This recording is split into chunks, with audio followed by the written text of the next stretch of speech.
Ninatoa wito kwa viongozi wote wa dini kuendelea kushirikiana na serikali, viongozi wa kijamii na makundi mbalimbali kuendelea kushirikiana na serikali katika kutoa elimu ya umoja na amani, kupinga chuki na migawanyiko na vitendo vyovyote vinavyoweza kuvuruga mshikamano wa kitaifa.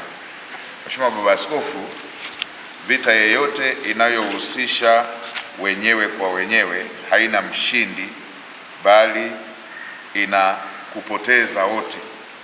Hivyo hivyo na mgawanyiko ndani ya taifa hauna mshindi, bali una matokeo ya kushindwa wote kama taifa. Manufaa ya amani ni makubwa, na hasara ya kupoteza amani haina mshindi, bali ina kupoteza wote kama jamii.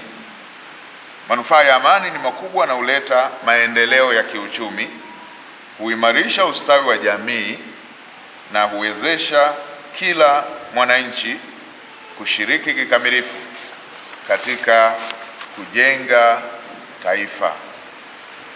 Mheshimiwa Baba Askofu, amani, usalama na utulivu ndio msingi utakaojenga taifa lenye mafanikio na umoja. Sote tunatambua kwamba Tanzania imeendelea kuwa kielelezo cha umoja, amani, mshikamano na utulivu katika ukanda wetu na barani Afrika. Amani hii imejengwa juu ya misingi imara ya maadili, haki, kuheshimiana, uvumilivu na uzalendo kwa taifa letu. Serikali inaendelea kutekeleza wajibu wake wa kulinda amani na usalama wa nchi pamoja na kuwajenga Watanzania hususan vijana kuthamini dhana ya uzalendo kwa nchi yetu.